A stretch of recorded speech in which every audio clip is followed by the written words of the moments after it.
The lamps hissed faintly as oil burned low, shadows leaning long across the walls of a Cleveland office where two men sat in silence. The only sound was the impatient drumming of Maurice Clark's fingers on polished oak.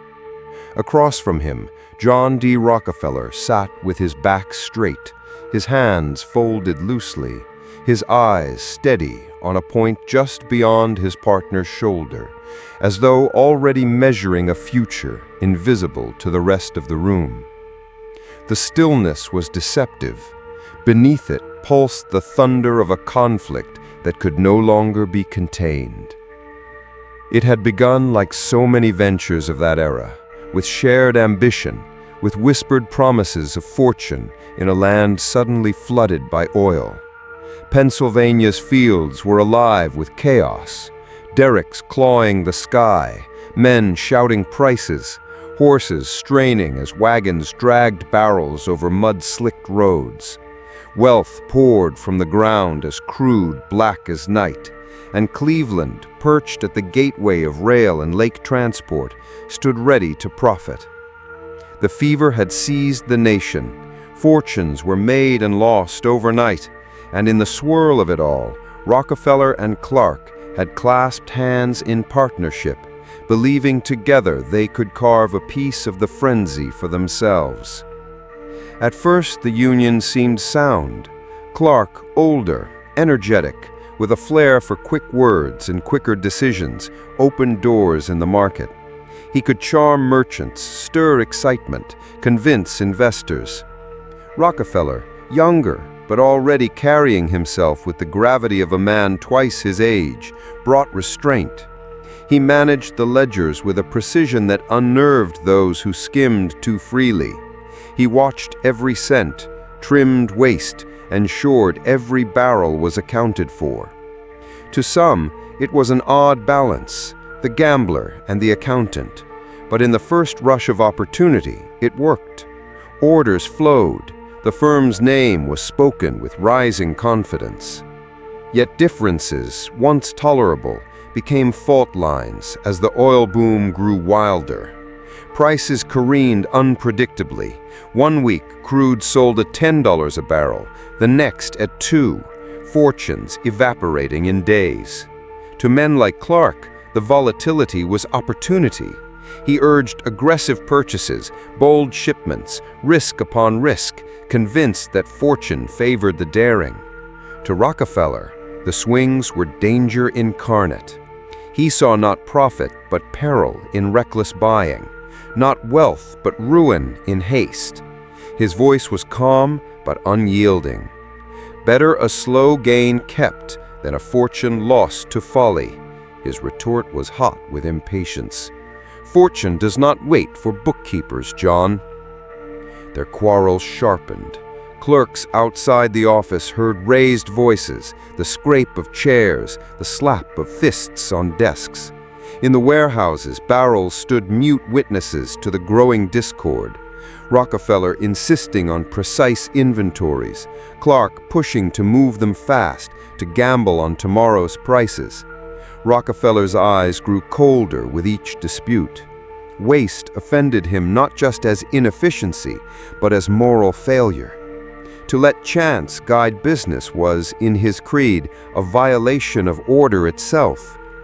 And behind his composure lay hunger. He had always felt it, a tightening urgency whenever opportunity appeared. The oil trade was not just a business to him. It was the crucible of his destiny. Every reckless gamble Clark proposed seemed to Rockefeller not merely foolish, but a theft of the empire he sensed he was meant to build. He would not, he could not, let another man's impatience steal his future. The partnership, once a vessel for shared ambition, became a cage. Cleveland's merchants whispered of the strife. Speculators eyed the firm with suspicion, and allies began to choose sides. Some admired Clark's boldness, others trusted Rockefeller's icy restraint. But while Clark raged, Rockefeller calculated. He did not waste words in anger. He measured, planned, and waited for the moment when numbers would decide. That moment came in a winter of plunging prices. Oil that once promised wealth now threatened ruin for the careless. Clark urged desperate expansion, claiming the dip was chance to buy cheap. Rockefeller stood firm, his voice low, measured. If we reach too far, we break, and once broken, there is no mending. The room went silent, the words falling between them like a verdict. They both knew then what had been building for months. Their partnership could not endure. The decision to dissolve was as cold as the wind outside their Cleveland office. They agreed on a method both final and merciless, a sealed bid auction. Each man would write the sum he was willing to pay for the other's share. The highest would claim the company outright. The loser would walk away. It was not a negotiation, but a duel fought with ink instead of pistols. For Clark, it was a chance to preserve his hold, to prove his daring had weight. For Rockefeller, it was a matter of life itself, not his body, but the destiny that he carried like a fire beneath his calm exterior. He knew partial control was no control. He knew compromise was weakness. And he knew that to build the empire already forming in his vision, he must seize everything. The day of reckoning arrived. The office was quiet, clerks watching with unease as the two men prepared to write. Clark's face flushed, his pen scratching swiftly across the page. Rockefeller, composed as ever, wrote slowly, deliberately. His bid was no guess, no leap of hope. It was the precise product of calculation, risk weighed to the last ounce, courage steadied by numbers. He set down his pen with hands that did not tremble. When the bids were opened, Clark's face fell. Rockefeller's number was $72,500, a sum that crushed his hopes. Clark gathered his papers with weary hands, the bravado gone. He left the office, his footsteps echoing down the corridor, leaving behind a business he had once called his own. History would remember him barely at all. Rockefeller did not exult. His face remained composed, his gestures restrained. But within him burned the fierce satisfaction of a man who had claimed control. No longer tethered to compromise, he was free. That freedom was not mere release, it was the seed of empire. Outside, snowflakes drifted silently onto Cleveland's streets, muffling the noise of wagons and the clatter of barrels. The oil boom raged on in Pennsylvania, but in Rockefeller's office, the world seemed to narrow into stillness. The deed was done. The partnership with Clark was finished, the ink on the bid as final as a judge's gavel. The clerks whispered of it in hushed tones, glancing toward the closed door behind which Rockefeller sat alone. Some pitied Clark, who had walked out with his pride hollowed. Others felt unease at Rockefeller's victory, wondering how a man so calm could act with such ruthless precision. But Rockefeller felt no unease. He felt release. It was as though a stone had been lifted from his chest, though he allowed no outward sign of triumph. In his mind, he replayed every moment of the partnership, every reckless suggestion, every impatient demand, every time Clark had pushed for haste at the expense of order. Those days were over. The company was his. Control was his. The future, for the first time, lay in hands that did not shake. He wasted no time. The next morning, ledgers were opened, contracts reviewed, waste slashed with strokes of his pen. Processes were examined with relentless attention. Rockefeller prowled the warehouses, inspecting barrels, questioning workers, correcting errors with quiet firmness. His voice was never loud, but it carried the weight of finality. "Count again," he would say, and the clerks obeyed, their faces pale under his steady gaze. "Check the staves, no leaks tolerated." Nothing escaped him. To those unused to such rigor, it felt oppressive. But to Rockefeller, it was liberation. The firm now moved by a single will. He cut costs mercilessly, but not foolishly. Where Clark might have slashed for appearance, Rockefeller calculated the long-term advantage. He renegotiated transport fees, pressed suppliers until every fraction of a cent was accounted for, eliminated redundancies in staffing. To outsiders, it looked like obsession. To Rockefeller, it was salvation. Waste was sin, efficiency was virtue. He demanded no less of his company than his mother Eliza had demanded of him as a boy: thrift, order, exactness. Now those lessons, forged in a childhood of discipline, became weapons in a battlefield where mistakes meant ruin. Some within the city watched with admiration. Competitors who had mocked him as a bookkeeper began to mutter with unease at his steady rise. Merchants noted how his barrels were never short, how his contracts were always enforced, and how his prices, while fair, seemed somehow always lower than they expected. He was not reckless, not flashy, but his steadiness unnerved them. "Rockefeller does not gamble," one rival said, shaking his head, "and yet somehow he always wins." Clark lingered in whispers, but quickly faded from significance. He tried other ventures, his boldness undiminished, but Cleveland had already begun to forget him.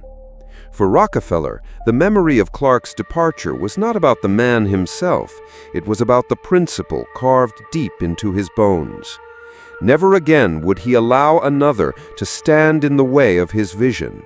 Never again would he share power so freely. Partnerships could be tolerated, but only under his terms, only when the final decision rested in his own hands. Clark had been the last obstacle. The lesson was learned. Yet Rockefeller did not gloat to the world. He presented himself with the same calm reserve, the same modest demeanor. To neighbors, he was still the sober young man walking to church on Sundays, Bible under arm, head bowed. To business contacts, he was still courteous, restrained, never boastful. The ruthlessness that had driven Clark out did not show on his face. It lay beneath, invisible but unrelenting, shaping every decision.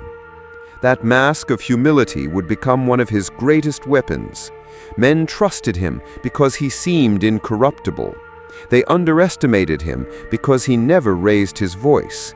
And by the time they realized the strength behind his silence, it was too late. Evenings found him alone in his office, lamplight flickering against walls lined with ledgers. He studied the figures with monastic devotion, as though each number carried divine weight. Outside, snow gave way to mud as spring returned, the city alive with the clamor of wagons and the steam of trains. But Rockefeller's mind moved elsewhere, into the future, into the empire that only he seemed to glimpse. He imagined chains of refineries running like clockwork, railroads bowing to his contracts, competitors absorbed or crushed, inefficiency eradicated until the industry bent entirely to his will. It was not arrogance, it was inevitability, as real to him as the pages beneath his pen. The lesson of Clark's defeat hardened him. He saw clearly now. Business was war, though not with muskets or sabers. The weapons were contracts, freight rates, prices. The battlefield were not fields of mud, but ledgers and rails. And in this war, there could be no compromise. To share control was to invite disaster. To trust luck was to walk willingly into ruin. Only discipline, only absolute mastery could secure victory. The city changed around him. Cleveland grew busier, streets clogged with traffic as oil shipments swelled. The smell of crude hung heavy in the air, mixing with coal smoke and damp earth. Men boasted of sudden fortunes, then wept as prices collapsed. Taverns rang with laughter one week, despair the next. But in Rockefeller's office, there was no such chaos. His voice remained level, his books balanced, his strategy unwavering. Workers began to feel it, the strange comfort of his order. In a world spinning wildly, Rockefeller's company seemed a ship that did not pitch with the storm. It was not without resistance. Rivals whispered he was too controlling, too cold. Some accused him of arrogance, though they had rarely seen him smile in triumph or speak ill of others. But beneath their criticisms lay fear. They could see the pattern forming. While they scrambled to catch the wave of fortune, Rockefeller built the foundations beneath it. He was not chasing chance, he was building inevitability. At times when the office was quiet, Rockefeller allowed himself a moment of reflection. He thought of Clark, of the bitterness in his face as he left the firm. He thought of the arguments, the slammed fists, the reckless urgings, and he felt no regret.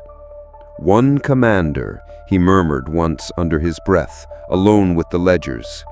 The words were not boastful, they were simply true, as natural to him as the seasons turning outside his window. The memory of Clark became like a shadow lingering in the corners of his mind, not haunting him, but reminding him never to yield, never to compromise the order he demanded. Every time he examined a contract, every time he pressed a supplier for better rates, every time he trimmed another fraction of waste, he felt the echo of that lesson. He had won once, and he would keep winning so long as he held to the creed that had carried him through. Control was life, and control must be absolute. The spring thaw turned Cleveland streets into rivers of mud, wagons straining under the weight of barrels bound for the rail yards. Oil fever still gripped the nation. New derricks sprouting in Pennsylvania hillsides, fresh gushers staining the ground black as ink. The world around him shouted, speculated, scrambled. But inside Rockefeller's office, the noise seemed far away. Here there was order, precision, calm calculation. He inspected his refinery like a general surveying a battlefield. The air smelled of smoke and oil, the ground littered with sawdust to soak up spills. Workers moved under his steady eye, their tasks timed, their waste scrutinized. Rockefeller stepped between barrels, running his hand along the staves, nodding at a tight seal, frowning at a flaw. "No leakage," he instructed, his tone even but final. Every drop must earn its keep. Men quickly learned that nothing escaped him. He was not harsh in manner, but the weight of his expectation pressed like iron. Slackness found no place in his domain. His obsession with efficiency was not madness, it was strategy. In a business where prices swung wildly, control was survival. Where others wasted profit in spills, careless handling, or idle labor, Rockefeller shaved every excess. He negotiated cheaper lumber for barrels, demanded tighter standards from coopers, secured discounts from suppliers by paying promptly and reliably. Competitors laughed at his parsimony until they saw his refinery producing oil at a fraction of their cost. Then laughter turned uneasy. The railroads became his next battleground. Cleveland's position made it a nexus for shipment, lines stretching east toward New York, south toward markets along the Ohio. Railroad executives were used to speculators desperate for transport, willing to pay inflated rates. But Rockefeller was no speculator. He sat across from the railroad men with quiet confidence, his figures laid out, his arguments exact. "Steady shipments," he promised. "Regular volumes, not the chaos you endure from others. But for that steadiness, we demand a fairer rate. The railroads, wary of his calm persistence, found themselves conceding. For them, chaos was costly. Rockefeller offered order. One railroad official left such a meeting shaking his head. "He never raised his voice," he remarked, "yet I felt as though iron bands had been fastened around me. When I left, it was as if I had signed because there was no other possible outcome." Such was Rockefeller's gift. He never threatened, never blustered. He simply arranged the numbers so that resistance looked like folly. His control of costs deepened his advantage.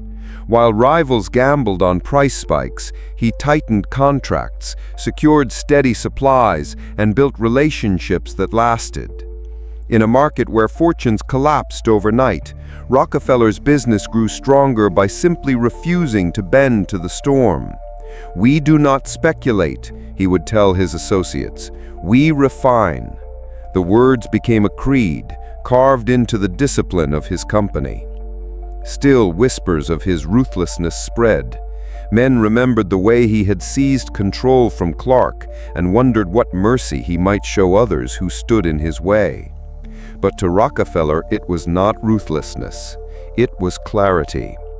He believed that chaos destroyed lives, that waste and disorder were evils to be purged. He would not apologize for demanding order.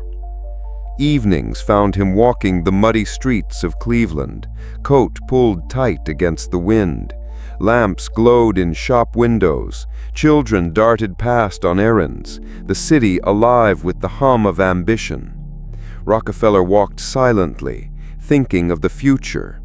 He imagined a world where his company did not simply refine oil, but commanded every stage, from well to barrel to rail to lamp. He imagined rivals not as competitors, but as pieces to be acquired, folded into his order. He imagined Standard Oil before the name had even been spoken. Yet always, the ghost of Clark lingered in his thoughts, not as regret, but as reminder. Partnerships he now believed were dangerous unless he held the reins. He began to cultivate a new philosophy. Alliances could be made only if he controlled the final decision. Cooperation was useful only when others bent toward his discipline. He would work with men, but never again depend on them. Clark had taught him the cost of compromise. He would not pay it twice. Slowly, Rockefeller began to expand. Profits from his refinery were reinvested not in luxuries. His home remained modest, his habits frugal, but in efficiency. He purchased better equipment, improved processes, ensured his workers had the tools to do their jobs without waste. The refinery became a machine, humming with precision, producing kerosene that burned brighter and cleaner than that of his rivals. Merchants noticed. Families buying lamps noticed. The Rockefeller name began to mean reliability, not flash. Competitors scorned him as cautious, too obsessed with pennies, unwilling to gamble like the bold speculators. But behind their words lay unease. For while they rode waves of fortune up and down, Rockefeller's line moved steadily upward, his profit small but consistent, his position strengthening each season. In a world drunk on oil fever, his sobriety was more dangerous than any gamble. By the early 1860s, Cleveland's oil refiners numbered in the dozens, each vying for a share of the boom. Most worked in chaos, overproducing when prices were high, collapsing when they fell. But Rockefeller's refinery stood apart, steady as a metronome, never wasting, never speculating. Investors began to see him as a safe harbor. Railroads trusted his contracts more than others. Workers, though pressed by his exacting standards, found comfort in his stability. Pay came on time. Work continued when others shuttered. And always, behind his quiet demeanor, the hunger sharpened. Rockefeller saw the industry's chaos as opportunity. Where others saw competition, he saw acquisition. Where others fought for today's profits, he thought of decades. Already he considered which rivals might be bought, which railroads could be pressed into deeper alliances, which markets could be dominated if only he could scale his order outward. At home, his habits betrayed none of his ambition. He attended church faithfully, his Bible worn from use. He sang hymns with the same calm intensity he brought to his ledgers. Neighbors saw a sober, modest man, not the architect of empire. But even in the pews, listening to the sermon, his mind ticked quietly forward, fitting Scripture's calls for order and stewardship into his own creed of discipline and control. To him, there was no contradiction. Business was duty, duty was sacred, and waste was sin. The city around him could not yet see what was coming. Cleveland was still just another oil town among many, its streets thick with mud, its refineries belching smoke, its merchants chasing fortunes like moths to flame. But in one office, behind calm eyes and precise ledgers, a vision was forming. Rockefeller did not yet have the empire, but he carried it already within him, every detail assembled in advance, waiting only for the world to catch up. And through it all, the ghost of Clark pulsed like a vein beneath the surface. It was the crucible that had hardened him, the proof that control was life. He carried it like a scar, hidden but always felt.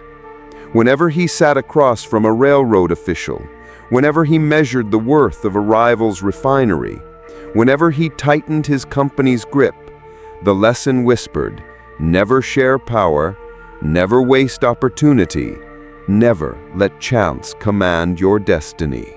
The smoke of Cleveland's refineries drifted low over the city, mixing with coal dust and the sharp tang of crude. By now, the oil boom was no longer a novelty. It was a frenzy consuming the East. Rail lines choked with shipments, warehouses filled and emptied in cycles of madness. Speculators shouted in taverns until their voices broke. Yet amid the uproar, Rockefeller's office stood like a fortress of silence. Within its walls, every number was accounted for, every process refined. The company he now commanded alone moved with a rhythm that defied the chaos around it. His refinery turned out kerosene so clean it outshone competitors. So consistent, merchants learned to trust it above others. While rivals cut corners in the rush to ship more, Rockefeller cut waste until his margins outlasted theirs. What others called parsimony, he called survival. But he was not content with survival. He watched the city's other refiners, their smoke rising, their wagons rolling, and saw them not as threats, but as pieces. Each one represented inefficiency, duplication, waste. In his mind, they were not competitors to be fought indefinitely. They were assets to be folded into his order. Already he began to whisper of consolidation, though few understood. The industry is too chaotic, he told a confidant in measured tones. It must be brought under control. His words were not boastful, but inevitable, as if spoken by history itself rather than a man of flesh and blood. The railroads became his lever. For months he cultivated relationships with officials who controlled rates. He did not charm them with bluster, he bound them with numbers. His pitch was simple, relentless. He could guarantee steady volumes when others shipped erratically. In exchange, he demanded favorable rates, even secret rebates. The railroads, bleeding from the volatility of oil speculators, found his logic irresistible. They granted him concessions quietly, knowing that to side with Rockefeller was to secure stability. It was here that his philosophy hardened. Business was not merely about competing, it was about controlling the arteries through which competition flowed. If he could command the rails, he could command the industry. Rivals might boast louder, but their wagons rolled on tracks he now bent subtly in his favor. Many never even realized the trap tightening around them. Cleveland's refineries multiplied, yet many soon struggled. Their costs were higher, their shipments irregular, their profits eroded by fluctuations Rockefeller had shielded himself from. Slowly, almost imperceptibly, he began to acquire them. Some sold willingly, grateful to escape the storms. Others resisted, but their resistance weakened as Rockefeller's efficiency undercut their prices. Each acquisition was folded seamlessly into his growing machine, the waste stripped, the processes refined, the name erased until only his order remained. Behind his calm demeanor, the fire of ambition burned hotter. He had not forgotten the auction with Clark, the inked number that had decided his fate. That memory pulsed whenever he faced a decision. Control, it whispered. Never yield it again. So when negotiating with refiners, when pressing railroads, when dealing with merchants, he carried that lesson like a blade hidden beneath his coat. Every handshake concealed iron beneath velvet. His associates began to see his method. One described him in awe and unease. He listens, he nods, he smiles. But when he decides, it is as though the world itself shifts to align with him. He never raises his voice. Yet somehow, when he leaves the room, his will remains like a weight no one can move. By the mid-1860s, Rockefeller's refinery was no longer just one among many. It had become the hub, the steady center around which Cleveland's chaotic industry began to orbit. Rivals who once mocked him as overcautious now eyed him warily. They did not yet grasp the full extent of his vision, but they felt its pressure. Prices they could not match, shipments they could not secure, margins they could not defend, all pointed to a force tightening invisibly around them. In the evenings, he still returned home modestly, his life outwardly simple. His house was plain, his habits frugal. He gave to his church, sang hymns with the congregation, taught Sunday school. Neighbors saw a man of faith and humility. Few guessed that within those same evenings, he pored over ledgers late into the night, plotting how to bend an industry to his design. To Rockefeller, there was no contradiction. God demanded order and stewardship, and he was merely applying those commandments to commerce. Waste was sin. Discipline was obedience. The empire he envisioned was not greed, but duty, a duty only he seemed strong enough to fulfill. The city's merchants, however, began to sense the steel beneath his modesty. Some admired him, calling him the most reliable man in Cleveland. Others feared him, whispering that he was too calculating, too unyielding, but none could deny his results. While others swung with the market's madness, Rockefeller's company stood steady, its profits sure, its reach growing. Investors began to seek him out, offering capital to expand his operations. He accepted carefully, never ceding control, always ensuring that final authority remained his alone. Clark's shadow made certain of that. The wider nation scarcely noticed him yet. The oil headlines still belonged to wildcatters in Pennsylvania, to spectacular gushers and sudden collapses. Newspapers loved the drama of fortunes made and lost in a day. Rockefeller's quiet rise did not suit headlines, but beneath the noise, his empire was germinating, roots spreading silently through Cleveland's soil.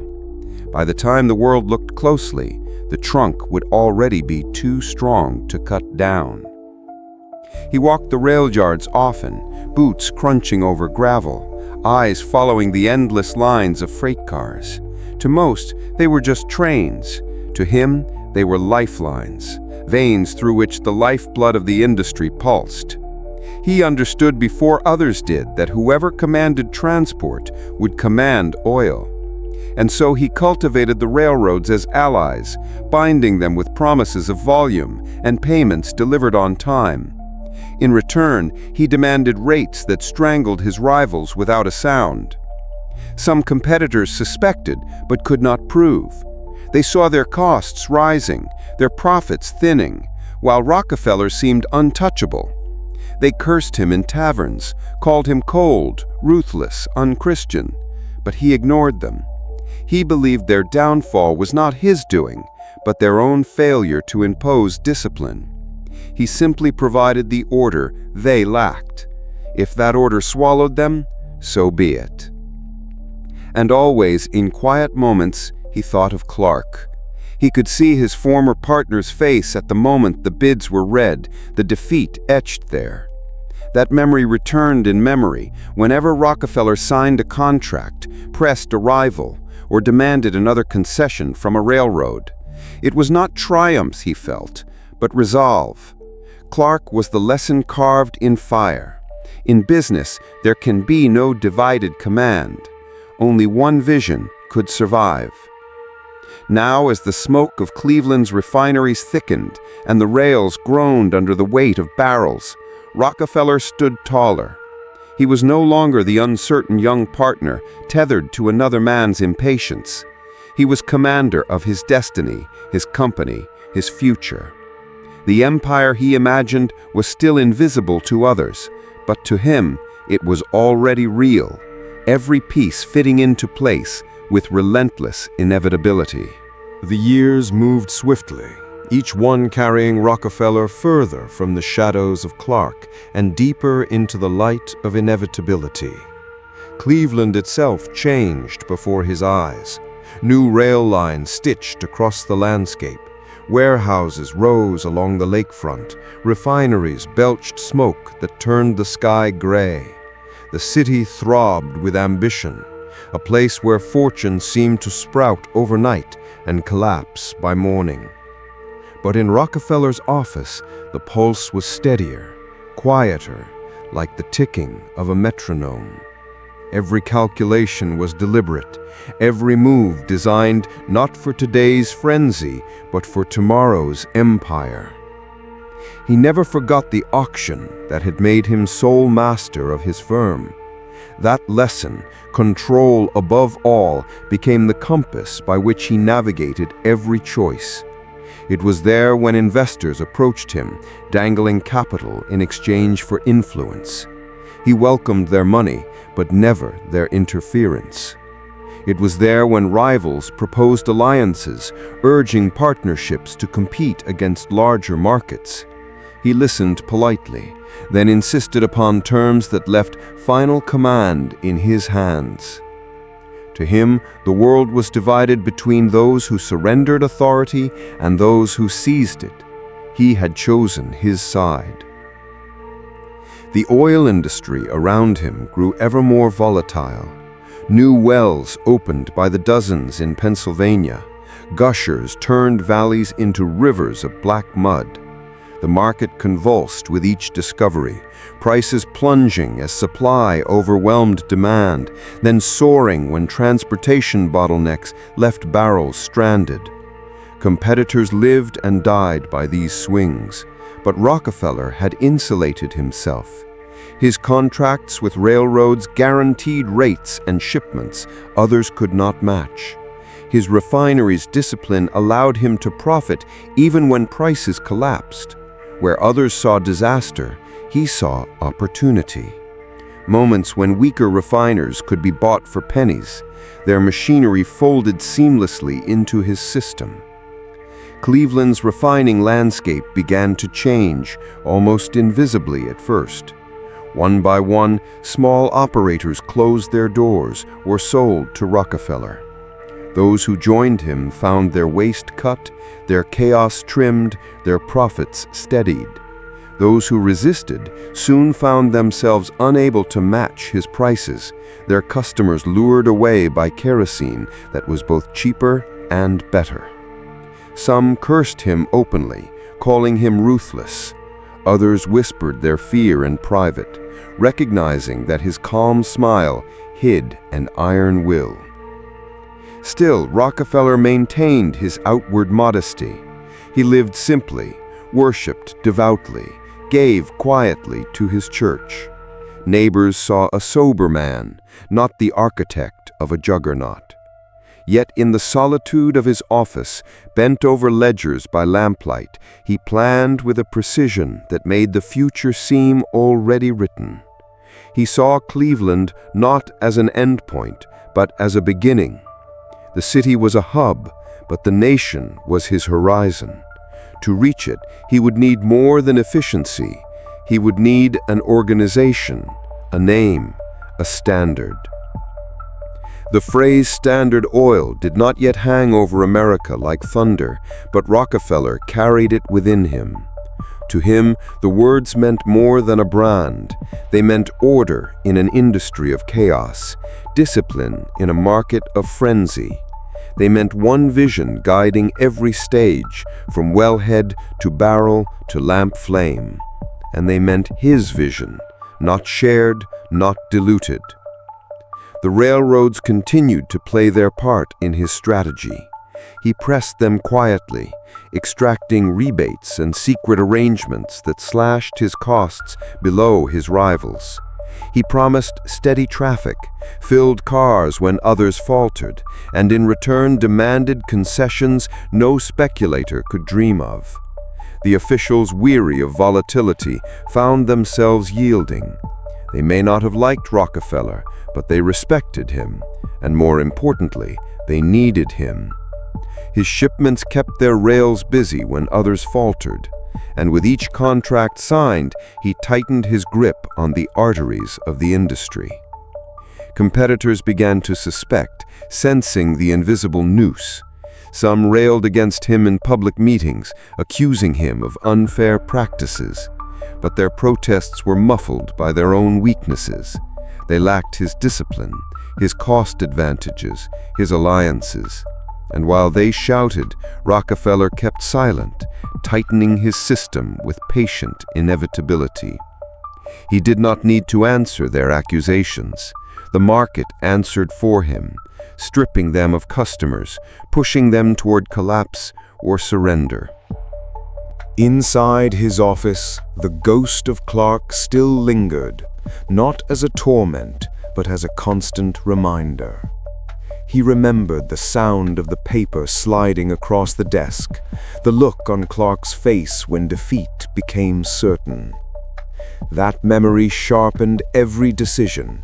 It told him never to share power, never to allow another man's recklessness to imperil his design. It told him that in business, mercy was often cruelty, and firmness was salvation. He carried it like scripture, a private parable of destiny. As his refinery grew, so too did his circle of trusted lieutenants. He recruited men who shared his discipline, accountants who treated figures with the reverence of holy text, managers who enforce efficiency with quiet rigor. Together, they formed a nucleus of order that radiated outward. Workers found themselves drawn into a culture unlike any other refinery, mistakes corrected without fury, but with relentless firmness, waste rooted out, carelessness eradicated. Some chafed under the pressure, others thrived, proud to be part of something greater than the chaos elsewhere. For all of them, the message was clear. Here, discipline reigned. The Civil War had left scars on the nation, but in its aftermath, industry surged forward. Railroads expanded, factories multiplied, cities swelled. Oil, more than ever, was in demand, to light lamps, to fuel progress. The nation's hunger was boundless. Rockefeller recognized that hunger not as a passing appetite, but as a permanent need. He understood that those who mastered oil would master more than an industry. They would master the age itself, and he intended to be that master. He began to speak more boldly to those close to him, though never to outsiders. "We will bring order where there is chaos," he said quietly over ledgers late at night. "We will make this industry serve, not stumble." His associates listened with a mixture of awe and unease, sensing that he was speaking not of business alone, but of destiny. Cleveland itself became too small for his vision. He saw the city as a base, a fortress from which to launch a greater campaign. The pieces were aligning, his refinery dominant, his railroad alliances secure, his rivals weakened. All that remained was to bind it together under one banner. The name Standard Oil was not yet shouted in the streets, but Rockefeller could hear it already, whispered in the silence of his own thoughts, echoing like a prophecy waiting to be fulfilled. And through it all, he remembered Clark. That day of reckoning had been more than the end of a partnership. It had been the birth of a creed. Every decision since then flowed from its lesson that in business there can be no divided command. The world might call it ruthless, but Rockefeller knew it was the only path to permanence. Clark's shadow was there in every acquisition, every rebate, every decision to tighten the noose around a rival. It whispered to him, steady as the tick of a clock, one commander, one vision, one destiny. As the decade drew to a close, Cleveland stood at the heart of a storm that few understood. To outsiders, it was merely another oil town, another hub in the wild boom. But to those who looked closer, a pattern emerged. Prices bent around one man's refinery. Railroads bent around his contracts. Competitors fell or yielded. The frenzy of oil was still loud, still chaotic, but beneath it, a new order was rising, silent, invisible, inevitable. And at its center stood John D. Rockefeller, calm as ever, eyes fixed not on the clamor of today, but on the empire of tomorrow. The world had not yet heard the name Standard Oil, but in Cleveland, in the silence of an office lit by flickering lamps, the empire had already begun.